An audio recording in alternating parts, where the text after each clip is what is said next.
It's historic. C'est un tournant historique. Mais un jour, ça paraîtra tout à fait normal. Hier soir, j'étais à Paris pour la soirée de L'Oréal Lights and Women. 16 jeunes réalisatrices avaient des courts-métrages en compétition.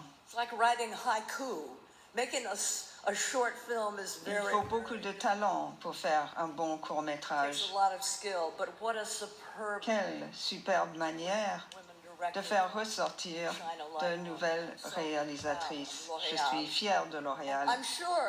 Je suis certaine que, comme pour moi, ce festival vous redonne confiance dans le cinéma, dans les salles de cinéma.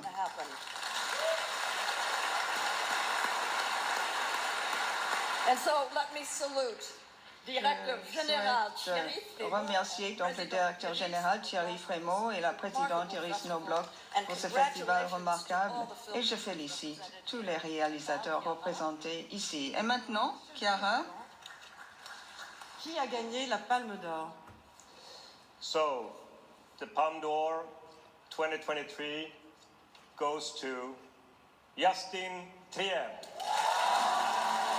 2 ans seulement après Julia Ducournau, membre du jury de ce festival 2023, Titane, une deuxième cinéaste française, décroche la prestigieuse Palme d'Or. Anatomie d'une chute met en scène le procès d'une écrivaine accusée du meurtre de son compagnon, un personnage incarné par l'allemande Sandra Hüller, héroïne aussi de The Zone of Interest, tout juste récompensé du Grand Prix de cette édition 2023. Coécrit par Arthur Harari, le réalisateur de Noda, Anatomie d'une chute sortira le 23 août. Sélectionné à la CID en 2019 avec son premier long La bataille de Solferino, puis à la semaine de la critique avec Victoria, Justine Trier avait fait son entrée en compétition en 2019 avec Sibylle. Depuis la création de la Palme d'Or en 1955, c'est la 11e fois qu'un film français se la voit attribuée.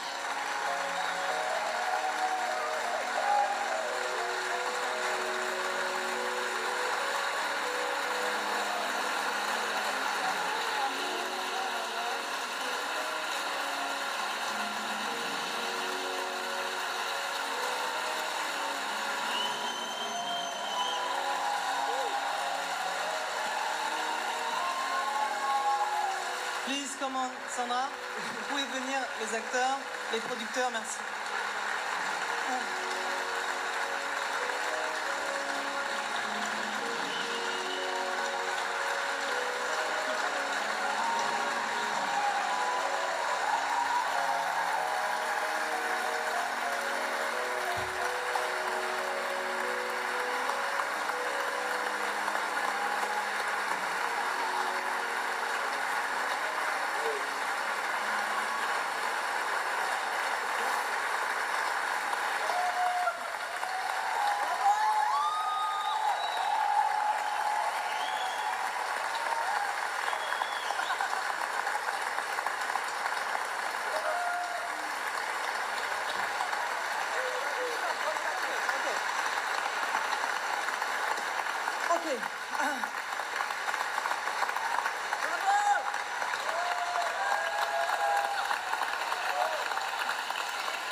Merci. Ah, je ne sais pas lequel prendre.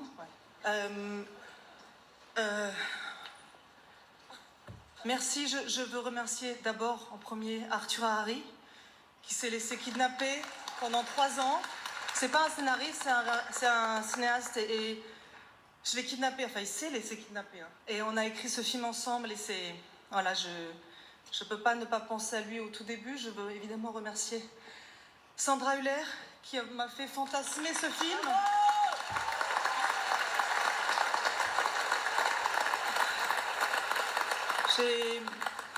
J'ai fantasmé, merci en fait de m'avoir laissé habiter ton cerveau, ton corps. Et merci évidemment à Milo cet enfant qui est arrivé comme ça. Merci à Swan Arlo, évidemment, à Antoine Reynard et à mes producteurs chéris, à Marie-Ange Luciani, à David Thion. Merci énormément, évidemment, à MK2, au Pacte, Thierry Frémaux, Christian Jeune, et merci infiniment au jury. Ce film est le film le plus intime que j'ai jamais écrit.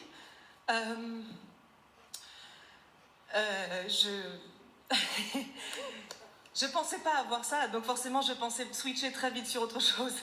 Mais voilà, je voulais juste dire que je suis heureuse d'avoir fait un film, parce que je suis allée voir mes producteurs en proposant une série et ils m'ont dit tu devrais peut-être faire un film. Donc je suis heureuse d'avoir fait ce film avec vous et voilà. Mais ce soir, vous me donnez la parole et je ne peux me contenter d'évoquer la joie que je ressens. Cette année, le pays a été traversé par une contestation historique, extrêmement puissante, unanime, de la réforme des retraites.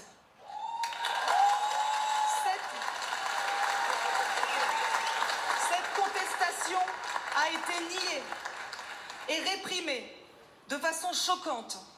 Et ce schéma de pouvoir dominateur de plus en plus décomplexé éclate dans plusieurs domaines. Évidemment, socialement, c'est là où c'est le plus choquant, mais on peut aussi voir ça dans toutes les autres sphères de la société, et le cinéma n'y échappe pas. La marchandisation de la culture que le gouvernement néolibéral défend est en train de casser l'exception culturelle française.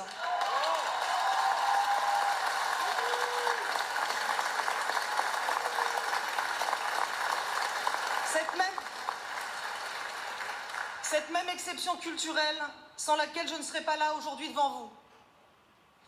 Ce prix, je le dédie à toutes les jeunes réalisatrices, à tous les jeunes réalisateurs et même à ceux qui aujourd'hui n'arrivent pas à tourner. On se doit de leur faire de la place, cette place que j'ai prise il y a 15 ans, dans un monde un peu moins hostile et qui considérait encore possible de se tromper et de recommencer.